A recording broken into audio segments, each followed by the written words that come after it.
Pasar persaingan sempurna adalah salah satu bentuk struktur pasar yang ideal dalam ekonomi. Berikut adalah ringkasan mengenai karakteristik, mekanisme, dan implikasi dari pasar persaingan sempurna. Karakteristik pasar persaingan sempurna. Pertama, banyak penjual dan pembeli. Terdapat banyak penjual dan pembeli di pasar, sehingga tidak ada satupun yang dapat mempengaruhi harga pasar secara signifikan. Kedua, produk homogen. Semua produk yang dijual di pasar adalah identik atau sangat mirip, sehingga konsumen tidak memiliki preferensi terhadap produk dari penjual yang berbeda. Ketiga, informasi sempurna. Semua pelaku pasar memiliki akses penuh terhadap informasi mengenai harga dan kualitas produk, sehingga konsumen dapat membuat keputusan yang rasional. Keempat, mobilitas sumber daya. Sumber daya tenaga kerja, modal, dan lain-lain dapat bergerak bebas antara berbagai industri tanpa biaya yang signifikan.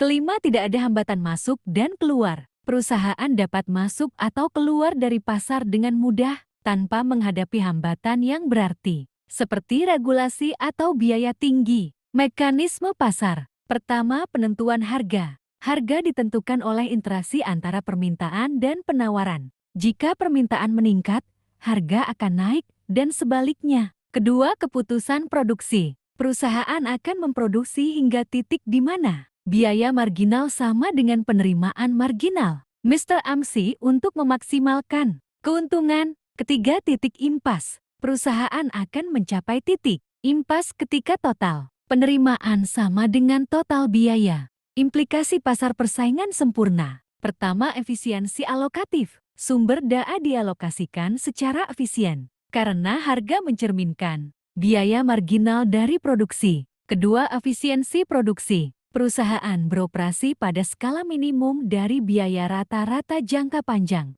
yang meminimalkan biaya produksi. Ketiga, keuntungan normal. Dalam jangka panjang, perusahaan hanya akan mendapatkan keuntungan normal, tidak ada keuntungan ekonomi karena adanya persaingan yang ketat. Keempat, inovasi terbatas. Karena semua perusahaan menghasilkan produk yang sama, insentif untuk inovasi dan diferensiasi produk cenderung rendah. Kesimpulan, pasar persaingan sempurna adalah model ideal yang memberikan pandangan tentang bagaimana pasar dapat berfungsi secara efisien. Meskipun jarang ditemukan dalam praktik, pemahaman tentang pasar ini membantu dalam analisis ekonomi dan pengambilan keputusan bisnis. Dalam kenyataannya, banyak pasar memiliki karakteristik campuran yang menciptakan variasi dalam perilaku dan hasil ekonomi.